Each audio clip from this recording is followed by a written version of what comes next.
আসসালামু আলাইকুম, স্বাগত জানাচ্ছি আর টিভির সন্ধ্যা সংবাদে। শুনছিলেন মার্কেন্টাইল ব্যাংক শিরোনাম, সঙ্গে আছি আমি হাবিবা আফরোজ এবং একই সাথে আছি আমি আফসানা সুরাইয়া। জানাবো বিস্তারিত সংবাদ। 17 মের আগে খুলছে না ঢাকা বিশ্ববিদ্যালয়ের হল, নেওয়া হবে না 13 মার্চের পরীক্ষাও। দুপুরে একাডেমিক কাউন্সিলের সভায় এই সিদ্ধান্ত হয়েছে। এদিকে আজকের মতো আন্দোলন শেষ করে 4 দফা দাবিতে কাল আবারও অবস্থান কর্মসূচির ঘোষণা দিয়েছে জাহাঙ্গীরনগর বিশ্ববিদ্যালয়ের শিক্ষার্থীরা। এদিকে ক্লাস পরীক্ষা চালুর দাবিতে অনড় কুষ্টিয়া ইসলামী বিশ্ববিদ্যালয়ের শিক্ষার্থীরা। বিস্তারিত দেখুন সাকিবুর রহমানের রিপোর্টে। স্নাতক ও স্নাতকোত্তর শিক্ষার্থীদের পরীক্ষা নেয়ার জন্য বিশ্ববিদ্যালয় ক্যাম্পাস ও হল খুলে দেওয়ার দাবিতে অবস্থান নিয়েছে বিশ্ববিদ্যালয়ের শিক্ষার্থীরা। এক পর্যায়ে তালা ভেঙে অবস্থান নেয় তারা। প্রশাসনের সঙ্গে আলোচনার পর মঙ্গলবারের কার্যক্রম স্থগিত করলেও হলে অবস্থান করে বুধবার থেকে 4 দফা দাবি আদায়ে অবস্থান কর্মসূচি পালনের ঘোষণা দিয়েছে জাহাঙ্গীরনগর বিশ্ববিদ্যালয়ের শিক্ষার্থীরা। আমরা আন্দোলন স্থগিত করিনি, আন্দোলনের আজকের কর্মসূচি স্থগিত করা হয়েছিল, আন্দোলন স্থগিত হয় নাই। এখন আমাদের নিরাপত্তা যদি হলের বাইরে ক্যাম্পাস প্রশাসন বা সরকার যে কোনো জায়গায় আমাদেরকে নিরাপত্তা দিবেন, আমরা সেখানেই থাকতে রাজি আছি। 13 মার্চ হল খোলার সিদ্ধান্ত থেকে সরে এসেছে ঢাকা বিশ্ববিদ্যালয় কর্তৃপক্ষ। জরুরি সভা শেষে বিশ্ববিদ্যালয়ের একাডেমিক কাউন্সিলের সিদ্ধান্ত জানান উপাচার্য। 17 মে থেকে শিক্ষার্থীদেরকে আবাসিক হলে উঠানোর উদ্যোগ নেবে আমাদের dean post graduate medicine, dean medicine. তারা বলছেন প্রথম ডোজের 4 সপ্তাহ পরে শিক্ষার্থীরা ইমিউনিটি হয়, তখন শিক্ষার্থীরা উঠতে পারে। 17 এপ্রিলের মধ্যে সব শিক্ষক, শিক্ষার্থী, কর্মচারীদের টিকার আওতায় আনার জন্য সরকারের কাছে অনুরোধ ঢাবি উপাচার্যের। আমাদের একাডেমিক কাউন্সিল সরকারের প্রতি একটি অনুরোধ করেছে, 17 এপ্রিলের মধ্যে সকল শিক্ষক, শিক্ষার্থী, কর্মকর্তা, কর্মচারীদেরকে টিকার প্রদানের আওতায় আনা হয় ফার্স্ট ডোজ। হল ও ক্যাম্পাস খুলে দেওয়ার দাবিতে কুষ্টিয়া ইসলামিক বিশ্ববিদ্যালয়ের শিক্ষার্থীরা 1 মার্চের মধ্যে ক্লাস ও পরীক্ষা সহ সব কার্যক্রম চালু করার দাবি করেন। হল ও ক্যাম্পাস খুলে দিয়ে দ্রুত শিক্ষা কার্যক্রম শুরু করতে হবে। শিক্ষা ব্যবস্থা নিয়ে এমন হঠকারী সিদ্ধান্ত ছাত্র সমাজ মেনে নেবে না। মেসে থেকে আমাদের পরীক্ষা দিতে অনেক প্রবলেমের সম্মুখীন হচ্ছি আমরা। হল বন্ধ থাকা এবং ক্যাম্পাস বন্ধ থাকাতে আমরা নানারকমভাবে পিছিয়ে গেছি। আমাদের পরীক্ষাটা যাতে সম্পূর্ণ করা হয়। তবে 25 ফেব্রুয়ারি পর্যন্ত আন্দোলন স্থগিত করেছে রাজশাহী বিশ্ববিদ্যালয়ের শিক্ষার্থীরা। সাকিবুর রহমান, RTV, ঢাকা। আসছে বছর কাতার বিশ্বকাপের স্টেডিয়াম সহ বিভিন্ন স্থাপনা তৈরিতে প্রাণ গেছে দক্ষিণ এশিয়ার 6500 শ্রমিকের। এর মধ্যে বাংলাদেশি শ্রমিকও রয়েছে 1018 জন। এমনই তথ্য দিয়েছে ব্রিটিশ গণমাধ্যম দ্য গার্ডিয়ান্স। তারা বলছে সবচেয়ে বেশি মারা গেছে ভারতের শ্রমিক, এই সংখ্যা 2700-রও বেশি। এছাড়াও নেপালে 1600 জন, পাকিস্তানে 824 জন এবং শ্রীলঙ্কায় 557 জন শ্রমিক মারা গেছে। গার্ডিয়ানের প্রতিবেদন বলছে 2010 থেকে 2020 সাল পর্যন্ত প্রতি সপ্তাহে বাংলাদেশ, ভারত, পাকিস্তান, নেপাল ও শ্রীলঙ্কার অন্তত 12 জনের মৃত্যু হয়েছে কাতারে। তবে কাতার বলছে গেল 10 বছরে যত মৃত্যু হয়েছে তার 69 ভাগই স্বাভাবিক, 12 ভাগের মৃত্যু সড়ক দুর্ঘটনায়, যদিও 7 ভাগের মৃত্যুর সঙ্গে কাজের পরিবেশ জড়িত বলে দাবি কাতার কর্তৃপক্ষের। রাজধানীর বঙ্গবন্ধু এভিনিউয়ে আওয়ামী লীগের সমাবেশ থেকে 21 আগস্ট গ্রেনেড হামলা মামলায় যাবজ্জীবন দণ্ডপ্রাপ্ত আসামি ইকবাল হোসেনকে গ্রেপ্তার করেছে র্যাব। রাতে রাজধানীর দিয়াবাড়ি থেকে তাকে গ্রেপ্তার করা হয়। দুপুরে কারওয়ান বাজারে বাহিনীর মিডিয়া সেন্টারে সংবাদ সম্মেলনে র্যাব মহাপরিচালক চৌধুরী আব্দুল্লাহ আল মামুন জানান, মুফতি হান্নানের নির্দেশে ইকবাল 21 আগস্ট গ্রেনেড হামলায় সরাসরি অংশ নেয়। বিস্তারিত দেখুন জুবাইর সানের রিপোর্টে। 2004 সালের 21 আগস্ট বিকেলে রাজধানীর বঙ্গবন্ধু এভিনিউয়ে আওয়ামী লীগের সমাবেশে গ্রেনেড হামলায় নিহত হন আইভি রহমান সহ 24 জন। 2018 সালের 10 অক্টোবর রায় দেয় বিচারিক আদালত। দণ্ডিত 33 আসামি কারাগারে থাকলেও পলাতক ছিলেন 16 জন। ঘটনার 17 বছর পর মঙ্গলবার রাত 3টায় রাজধানীর দিয়াবাড়ি থেকে গ্রেফতার করা হয় যাবজ্জীবন সাজাপ্রাপ্ত আসামি ইকবাল হোসেনকে। র্যাব বলছে গ্রেনেড হামলায় ইকবাল সরাসরি জড়িত ছিল। মুফতি হান্নানের নির্দেশে সে মঞ্চে বোমা নিক্ষেপ করে। 2003 সালে সে মুফতি হান্নান ও অন্যান্য শীর্ষ নেতাদের সান্নিধ্যে আসে এবং জঙ্গি প্রশিক্ষণ নিতে থাকে। 2004 সালের আগস্টে মুফতি হান্নানের নির্দেশে ঢাকায় আসে, গোপন আস্তানায় অবস্থান করতে থাকে সেখানে হুজিবি নেতা মুফতি হান্নান সহ অন্যান্য সমভাবনাদের সাথে গভীর সম্পর্ক তৈরি করে সে মুফতি হান্নানের সাথে বিভিন্ন স্থানে গোপন বৈঠকে অংশগ্রহণ করত। 21 আগস্ট গ্রেনেড হামলা সম্পর্কে সে জানায় মুফতি হান্নানের নির্দেশে সে 21 আগস্ট গ্রেনেড হামলায় সরাসরি অংশগ্রহণ করে। ইকবাল হোসেন ছাত্র জীবনে ছাত্রদলের রাজনীতি করত বলে জানায় র্যাব। গ্রেনেড হামলার পর প্রথমে ঝিনাইদহ, পরে মালয়েশিয়ায় পালিয়ে যায়। 2020 সালে দেশে এসে সে আবার জঙ্গিদের সাথে যোগাযোগ শুরু করে। এক পর্যায়ে সে প্রবাসে অবৈধ অভিবাসী হিসাবে চিহ্নিত হয়ে গত 2020 সালের শেষের দিকে তাকে দেশে ফেরত পাঠানো হয়। দেশে ফেরত এসে ইকবাল আত্মগোপনে থেকে সমভাবনাদের সাথে পুনরায় যোগাযোগ স্থাপন করে। পরে এনএসআই ও র্যাবের যৌথ গোয়েন্দা তথ্যের ভিত্তিতে তাকে আটক করা হয়। গ্রেনেড হামলায় জড়িত বাকিদের ধরতে অভিযান চলছে বলে জানান র্যাবের মহাপরিচালক। জঙ্গিদের বিরুদ্ধে র্যাবের আভিযানিক প্রক্রিয়া চলমান রয়েছে এবং থাকবে। জুবায়ের সানি, RTV, ঢাকা। মাননীয় প্রধানমন্ত্রী কর্মদক্ষতা, পেশাদারিত্ব ও দেশপ্রেমের স্বীকৃতিস্বরূপ অর্জিত জাতীয় পতাকার মর্যাদা রক্ষায় সর্বোচ্চ ত্যাগের জন্য প্রস্তুত থাকতে বিমান বাহিনীর প্রতি আহ্বান জানিয়েছেন প্রধানমন্ত্রী শেখ হাসিনা। সকালে গণভবন থেকে ভার্চুয়ালি মাধ্যমে যশোরে অনুষ্ঠিত বিমান বাহিনীর 2টি স্কোয়াড্রনকে জাতীয় পতাকা তুলে দিয়ে এমন আহ্বান জানান তিনি। এ সময় দেশেই যুদ্ধ বিমান তৈরির আশা জানিয়ে সরকার প্রধান বলেন, আকাশসীমা রক্ষার সক্ষমতা অর্জনেও কাজ করছে সরকার। মারুফ রেজা রিপোর্ট। আজ 11 স্কোয়াড্রন পেশাদারিত্ব, কর্মদক্ষতা ও দেশপ্রেমের স্বীকৃতিস্বরূপ বাংলাদেশ বিমান বাহিনীর 11 ও 21 স্কোয়াড্রন অর্জন করেছে জাতীয় পতাকা। যশোরে বিমান বাহিনীর বীর শ্রেষ্ঠ মতিউর রহমান ঘাঁটিতে অনুষ্ঠিত জাতীয় পতাকা প্রদান অনুষ্ঠানে গণভবন থেকে ভার্চুয়ালি যুক্ত হন প্রধানমন্ত্রী শেখ হাসিনা। প্রধানমন্ত্রীর পক্ষে বাহিনীর প্রধান 11 স্কোয়াড্রন অধিনায়ক উইং কমান্ডার মিসবাউল ইসলাম ও 21 স্কোয়াড্রন অধিনায়ক রাশেদুল ইসলাম গাজীর হাতে তুলে দেন জাতীয় পতাকা।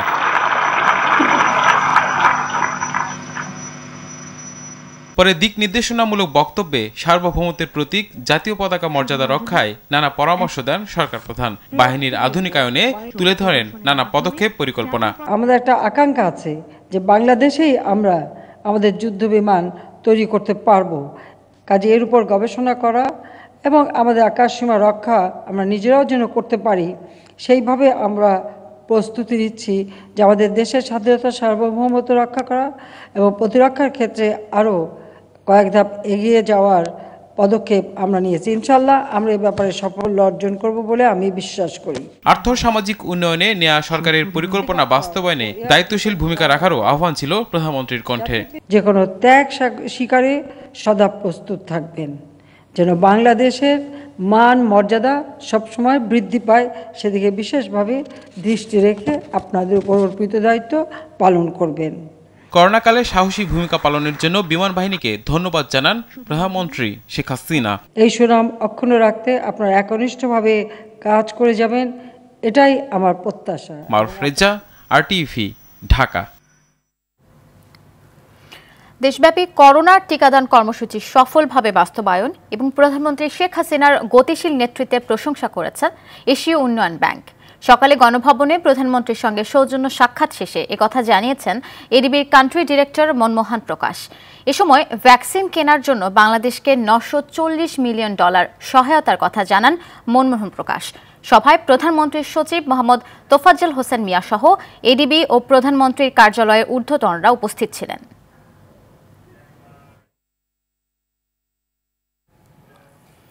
পিপলস লিজিং ইস্যুতে বাংলাদেশ ব্যাংকের গভর্নর, দুদক চেয়ারম্যান ও SECর চেয়ারম্যানের বক্তব্য শুনবেন হাইকোর্ট। আগামীকাল বেলা 11টায় ভার্চুয়ালি সংযুক্ত হয়ে তাদের বক্তব্য দিতে নির্দেশ দিয়েছেন আদালত। পিপলস লিজিংয়ের 51 জন ঋণখেলাপি আদালতে হাজির হয়ে হলফনামা দেওয়ার পর আদালত এই নির্দেশ দেন। শুনানিতে আদালত বাংলাদেশ ব্যাংকের কয়েকজন কর্মকর্তাকে চোর ডাকাত বলে আখ্যায়িত করেন। খান আলামিনের রিপোর্টে থাকছে বিস্তারিত।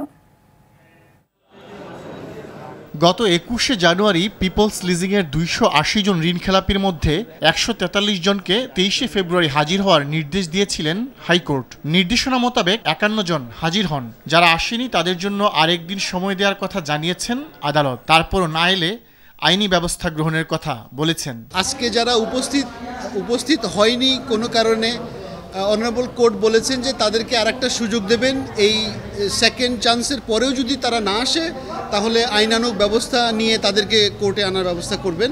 বাকি 137 জন আদালতে আসবেন আগামী বৃহস্পতিবার। সেদিন আদালত পিপলস লিজিং ইস্যুতে বাংলাদেশ ব্যাংকের গভর্নর, দুদক চেয়ারম্যান ও সিকিউরিটি অ্যান্ড এক্সচেঞ্জ কমিশনের চেয়ারম্যানের বক্তব্য শুনবেন। আদালত শুনানিতে পিপলস লিজিং কেলেঙ্কারির ঘটনায় বাংলাদেশ ব্যাংকের কর্মকর্তাদের ভূমিকার তীব্র সমালোচনা করেন। বিশেষ করে ব্যাংকের নির্বাহী পরিচালক শাহ আলমকে চোর ডাকাত হিসেবে আখ্যায়িত করেন। সাবেক ডেপুটি গভর্নর এসকে সুরকে নিয়েও সমালোচনা করেন আদালত। কোর্ট তো অবশ্যই অসন্তোষ প্রকাশ করেছেন, বিকজ আপনারা জানেন যে এখানে যে 280 জনের যাদেরকে 5 লাখ টাকা এবং এর বেশি লোন আছে, এই 280 জনের কাছেই 1600 কোটি টাকার উপরে পাওনা আছে। তো এরা সবাই এই টাকাটা দিচ্ছে না। এখন কেউ বলছে যে আমি জানি না, কেউ হচ্ছে ভিকটিম, আবার কেউ হচ্ছে জেনুইনলি এটার সুবিধাভোগী বা বেনিফিশিয়ারি। তো ডেফিনেটলি অনিয়ম দুর্নীতি হয়েছে। Honourable court is of course dissatisfied. এদিন Bangladesh industrial finance committee, BIFC, international leasing, people's leasing এই 3 প্রতিষ্ঠানের দুর্নীতি ও আর্থিক অনিয়ম খতিয়ে দেখতে ফ্যাক্ট ফাইন্ডিং কমিটি পুনর্গঠন করে দিয়েছেন হাইকোর্ট। এর সঙ্গে বাংলাদেশ ব্যাংকের কোনো কর্মকর্তা জড়িত থাকলে তার দুর্নীতিও খতিয়ে দেখবে এই কমিটি। যে ফ্যাক্ট ফাইন্ডিং কমিটিটা গঠিত হয়েছে, সেই ফ্যাক্ট ফাইন্ডিং কমিটি একের পর এক বিআইএফসি প্রথমে, দ্বিতীয়ত ইন্টারন্যাশনাল লিজিং, তৃতীয়ত পিপলস লিজিং, এই 3টা ফিনান্সিয়াল অ্যাক্টিভিটিসের সকল অসঙ্গতি, অনিয়ম, ইরেগুলারিটি সবগুলো পরীক্ষা নিরীক্ষা করে দেখবেন এবং এখানে বাংলাদেশ ব্যাংকের কারোর কোনো ইনভলভমেন্ট যদি থেকে থাকে তাহলে সেটিও দেখবেন। নির্দেশনা অনুযায়ী বাংলাদেশ ব্যাংক 5 জনের নাম জমা দেয়। আদালত তাদের স্বতন্ত্র 2 জনকে রাখার নির্দেশ দিয়েছেন। তারা হলেন সাবেক জেলা ও দায়রা জজ মহিদুল ইসলাম এবং সাবেক সচিব নুরুর রহমান। কমিটিকে 3 মাসের মধ্যে প্রতিবেদন দিতে বলা হয়েছে। খান আলামিন, আরটিভি, ঢাকা। কাতার ভিত্তিক টেলিভিশন চ্যানেল আল জাজিরায় রাষ্ট্র ও সরকার বিরোধী তথ্যচিত্র প্রকাশের সঙ্গে সংশ্লিষ্ট জুলকার নাইন সামি ও তাসনিম খলিল সহ 4 জনের বিরুদ্ধে রাষ্ট্রদ্রোহের মামলাটি গ্রহণ করেনি আদালত। বিকেলে মামলাটি গ্রহণের বিষয়ে আইনগত শুনানি শেষে তা ফেরত দেন ঢাকা মহানগর হাকিম শহীদুল ইসলাম। এর আগে 17 ফেব্রুয়ারি ঢাকা মহানগর হাকিম আশেক ইমামের আদালতে মামলাটি করেন বঙ্গবন্ধু ফাউন্ডেশনের সভাপতি আব্দুল মালেক ওরফে মশিউর মালেক। পরের দিন আদালত মামলাটি গ্রহণের বিষয়ে আদেশের জন্য 23 ফেব্রুয়ারি দিন ধার্য করেন। মামলার আসামিরা হলেন আল জাজিরা টেলিভিশনের director general Mostefa Souag, Shayer Zulkarnain ওরফে সামি, নেত্র নিউজের সম্পাদক তাসনিম খলিল ও যুক্তরাজ্যের নাগরিক ডেভিড বার্গম্যান। আগামী 7 এপ্রিল থেকে কোভিড টিকার দ্বিতীয় ডোজ দেয়া হবে বলে জানালেন স্বাস্থ্য ও পরিবার কল্যাণমন্ত্রী জাহিদ মালেক। বললেন, টিকার 2টি ডোজ নেয়ার পরও বিদেশ যেতে কোভিড পরীক্ষার রিপোর্ট লাগবে। স্বাস্থ্যমন্ত্রী আরও জানান, এই মাসে 50 লাখ টিকা পাওয়ার কথা থাকলেও পাওয়া গেছে 20 লাখ। এ নিয়ে ভারতের সিরাম ইনস্টিটিউটের সঙ্গে যোগাযোগ করার কথাও জানান তিনি। সচিবালয়ে এক সভা শেষে এসব কথা বলেন স্বাস্থ্যমন্ত্রী। জানাচ্ছেন নাজিফ ফরাজি। গত 27 জানুয়ারি দেশে প্রথম কোভিডের টিকা দেয়া হয় আর সারা দেশে শুরু হয় 7 ফেব্রুয়ারি। এ পর্যন্ত 23,80,000 মানুষ টিকা নিয়েছেন। প্রথম ডোজের 2 মাস পর দ্বিতীয় ডোজের টিকা নেওয়া যাবে। 2 মাস পরে দ্বিতীয় ডোজ দিতে যাচ্ছি, কারণ তখন 8 সপ্তাহ হবে যারা প্রথম নিয়েছিল। কারণটা হলো 8 সপ্তাহে নাকি ইমিউনিটিটা ভালো হয়, এটা WHO গাইডলাইন। সেই গাইডলাইন ফলো করে আমরা এপ্রিলের 7 তারিখ থেকে আমরা দ্বিতীয় ডোজের দেওয়ার চিন্তা ভাবনা এখন থেকে করছি। টিকা নিলেও বিদেশ যেতে কোভিড পরীক্ষায় নেগেটিভ রিপোর্ট লাগবে। জি, অবশ্যই লাগবে, কারণ এটা যে দেশে যাবে তারা তো এটা দেখতে চাইবে যে সে ডাবল ডোজ নিয়েছে কিনা এবং কতদিন আগে নিয়েছে। কাজে এই বিষয়টি অবশ্যই লাগবে এবং ডাবল ডোজের সার্টিফিকেট তার নিয়ে যেতে হবে বিদেশে যেতে হলে। টিকার দ্বিতীয় চালানে 50 লাখ ডোজ আসার কথা থাকলেও সোমবার এসেছে 20 লাখ ডোজ। বাকিটা পেতে আলোচনা চলার কথা জানালেন তিনি। কিন্তু এই মাসে আমাদের পাওয়ার কথা ছিল 50 লক্ষ, কিন্তু আমরা পেয়েছি 20 লক্ষ, অর্থাৎ এখানে একটা ঘাটতি হয়ে গেল। এ বিষয়ে আমরা সেরামের উপরে আমরা চাপ প্রয়োগ করেছি, এখানকার যারা সাপ্লায়ার তাদের উপরেও আমরা চাপ প্রয়োগ করেছি যে আপনারা এটা তাড়াতাড়ি মেকআপ করেন। স্বাস্থ্যমন্ত্রী বলেন, শিক্ষকদের অগ্রাধিকার ভিত্তিতে টিকা দেয়া হবে। শিক্ষার্থীর ক্ষেত্রে যারা আছে, যেভাবে সরকারি সিদ্ধান্ত হবে আমরা সেভাবে কাজ করব। এদিকে স্বাস্থ্য অধিদপ্তর জানিয়েছে দেশে গত ২৪ ঘন্টায় কোভিড-১৯-এ ১৮ জনের মৃত্যু হয়েছে। একই সময়ে করোনা ভাইরাসে আক্রান্ত হয়েছেন ৩৯৯ জন। ১২,৭৪৮ জনের নমুনা পরীক্ষা করে মিলেছে এসব তথ্য। নাজিব ফরায়েজি, RTV, ঢাকা। নোয়াখালীর কোম্পানিগঞ্জে সাংবাদিক বুরহান উদ্দিন মোজাক্কিরকে গুলি করে হত্যার ঘটনায় মামলা হয়েছে। সকালে অজ্ঞাতনামা কয়েকজনকে আসামি করে নিহতের বাবা মাওলানা নুরুল হুদা বাদী হয়ে কোম্পানিগঞ্জ থানায় মামলাটি দায়ের করেন।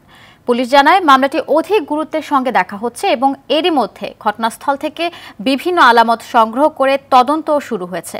১৯ ফেব্রুয়ারি বিকেলে স্থানীয় চাপরাশিরহাট বাজারের সামনে বসুরহাট পৌর মেয়র কাদের মির্জা এবং সাবেক উপজেলা চেয়ারম্যান বাদল গ্রুপের মধ্যে সংঘর্ষের সময় গুলিবিদ্ধ হয়ে মৃত্যু হয় মুজাক্কির। হত্যাকারীদের দ্রুত আইনের আওতায় এনে বিচারের দাবিতে হাতিয়া, ঝিনাইদহ, কুয়াকাটা সহ দেশের বিভিন্ন জায়গায় মানববন্ধন করেছে সাংবাদিকরা।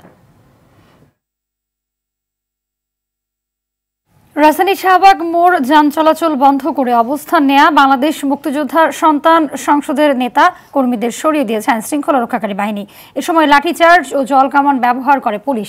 চাকরিতে ৩০% কোটা সহ ৭ দফা দাবিতে দুপুর থেকে শাহবাগ মোড়ে অবস্থান নেন বাংলাদেশ মুক্তিযোদ্ধা সন্তান সংসদ।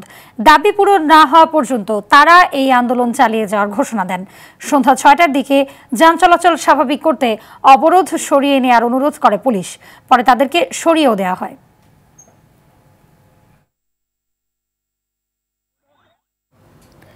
ফ্র্যাঞ্চাইজির মাধ্যমে কোম্পানি গঠন করে বাস চলাচলের নতুন রুটে প্রতি কিলোমিটার ভাড়া হবে ২ টাকা ২০ পয়সা।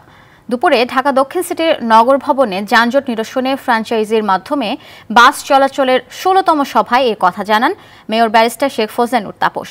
তিনি বলেন, নতুন বাস টার্মিনালের জন্য জায়গা নির্ধারণ করা হয়েছে। বাস বে নির্মাণে ১ মাসের মধ্যেই দরপত্র দেয়া হবে। প্রথম পাইলট প্রকল্পের কাজ এপ্রিলের মধ্যে শেষ হওয়ার আশাবাদ জানিয়ে তিনি বলেন, ঘাটারচর থেকে কাঁচপুর পর্যন্ত এ পাইলট প্রকল্প শুরু হয়েছে।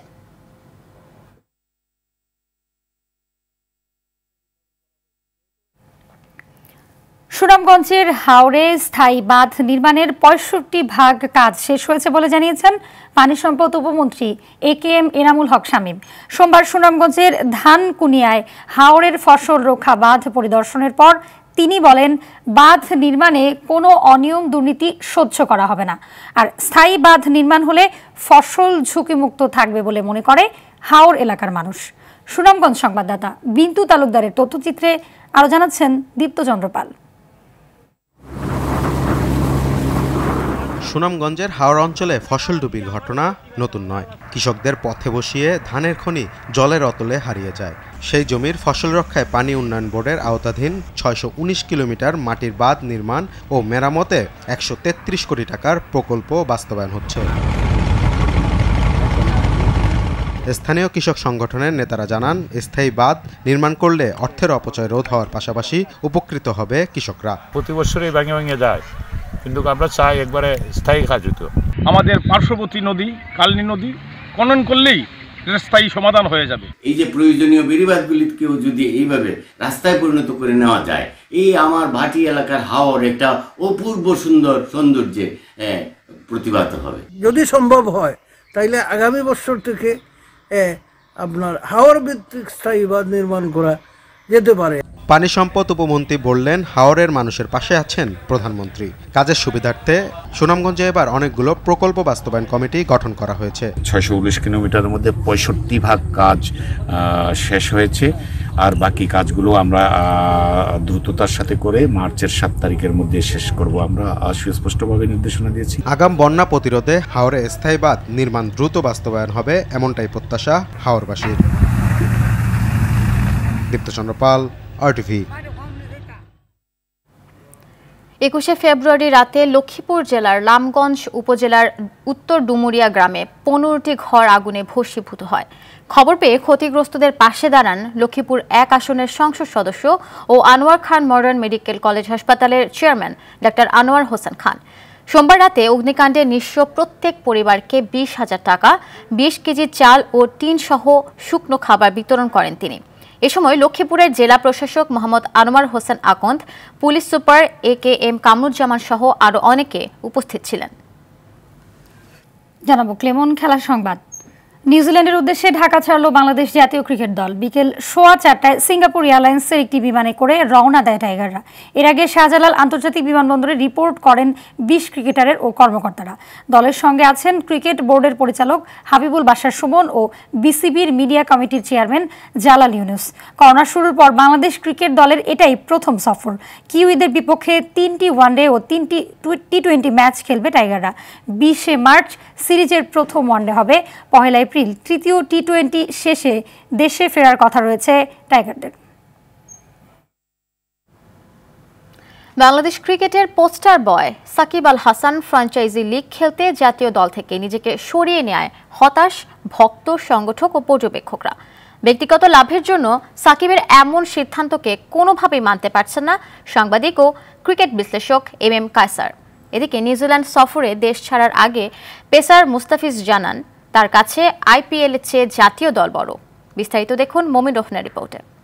বিভেদের রাজনীতি, অনিয়ম, দুর্নীতি আর শত অমিলের ভিড়ে জাতিকে ঐক্যের এক সুতোয় বাঁধে ক্রিকেট। দল মত নির্বিশেষে টাইগারদের সাফল্যে হাসে পুরো জাতি, আর ব্যর্থতায় হতাশার সাগরে ভাসে সবাই। কাঁধে কাঁধ মিলিয়ে 11 জন ক্রিকেটার যখন লড়াই করেন, বিশ্ব চিনে নেয় হার না মানা বাঙালিকে। দেশের জার্সিতে সাকিব, তামিম, মাশরাফিরা হয়ে ওঠেন বিখ্যাত। দেশের জার্সি গায়ে জড়িয়ে ক্রিকেট বিশ্ব শাসন করেছেন লারা, সচিনদের মতো ক্রিকেটাররা। তাই তো ফ্র্যাঞ্চাইজি লিগ ছেড়ে দেশের হয়ে খেলতে ফিরে গেছেন টি20-র সবচেয়ে বড় বিজ্ঞাপন ক্রিস গেইল। বিষয়টি আবেগতাড়িত করেছে ক্রিকেট ভক্তদের। একই সময়ে IPL খেলতে জাতীয় দল থেকে নিজেকে সরিয়ে নেন সাকিব আল হাসান। বিশ্বসেরা অলরাউন্ডারের এমন সিদ্ধান্ত হতাশ করেছে টাইগার ভক্তদের। অন্যান্য বারের তুলনায় এবারের সাকিবের ছুটির বিষয়টি একটু আলোচিত হচ্ছে। এর কারণটি হলো যে এই সাকিবের এই ছুটিটি নিয়ে শুধুমাত্র বাংলাদেশ ক্রিকেট বোর্ড নয়, সাধারণ ক্রিকেট দর্শক যারা রয়েছেন তারাও, আমার কাছে ক্রিকেট সাংবাদিক হিসেবে মনে হয়েছে যে সবাই একটু অতিমাত্রায় রিয়্যাক্ট করেছেন, একটু ওভার রিয়্যাক্ট করেছেন। সাকিবের মতো এবার IPL এ খেলার সুযোগ আছে পেসার মুস্তাফিজেরও। তবে নিউজিল্যান্ডে উড়াল দেওয়ার আগে জানিয়ে গেলেন দেশই তার কাছে বড়। সবার আগে আমার দেশের খেলা ফার্স্ট। যদি আমি যদি শ্রীলঙ্কার টেস্টে যদি থাকি তাহলে আমি টেস্ট খেলবো, আর যদি আমি না থাকি, যদি বিসিবি যদি না থাকি তো বিসিবি তো বলবে যে আমি নাই, কিংবা যদি সিলেক্ট না হয় তাহলে আমার যদি বিসিবি যদি ছাড়া IPL এর জন্য, তাহলে আমি IPL। নিউজিল্যান্ডের বিপক্ষে 3টি একদিনের ম্যাচ ও 3টি টি20 খেলবে বাংলাদেশ। মমিন রোহন, RTV, ঢাকা। কক্সবাজারে মুজিব বর্ষ উপলক্ষে আয়োজিত ওয়ালটন তৃতীয় বিচ তায়কোয়ান্ডো প্রতিযোগিতা শেষ হয়েছে। দুপুরে সমুদ্র সৈকতে লাবণী পয়েন্টের পাশে জেলা প্রশাসনের উন্মুক্ত মঞ্চে আয়োজিত প্রতিযোগিতার সমাপনী অনুষ্ঠানে প্রধান অতিথি হিসেবে ছিলেন রেলপথ মন্ত্রণালয় সম্পর্কিত সংসদীয় স্থায়ী কমিটির সভাপতি ABM ফজলে করিম চৌধুরী MP। এছাড়াও অনুষ্ঠানে অতিরিক্ত পুলিশ সুপার পঙ্কজ বড়ুয়া, অতিরিক্ত tourist police super Mohiuddin Ahmed সহ অন্যান্যরা উপস্থিত ছিলেন।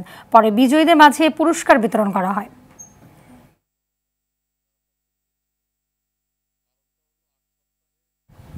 দর্শক, করোনা ভাইরাস নিয়ে আতঙ্কিত হবেন না, সতর্ক হন, নিজে পরিচ্ছন্ন থাকুন, মাস্ক পরুন, অন্যকে সচেতন করুন। এই সংকট মুহূর্তে প্রয়োজনীয় সব তথ্য নিয়ে আপনাদের পাশে আছে RTV। সন্ধ্যা সংবাদ এ পর্যন্তই। RTVর সবশেষ সংবাদ জানতে যে কোনো মোবাইল ফোন থেকে 24141 নম্বরে ডায়াল করুন। আর মোবাইল ফোনে সংবাদ দেখতে অ্যাপ স্টোর, গুগল প্লে বা উইন্ডোজ স্টোর থেকে ডাউনলোড করুন RTV অ্যাপস। এছাড়া তাৎক্ষণিক বিনোদন সংবাদ জানতে বিশ্বের যে কোনো প্রান্ত থেকে ভিজিট করুন rtvonline.com, facebook.com/rtvonline, youtube.com/rtvdigitals। এখন থেকে RTVর সব বিনোদনমূলক অনুষ্ঠান দেখতে পাবেন RTV প্লাসে। ধন্যবাদ সবাইকে। ধন্যবাদ।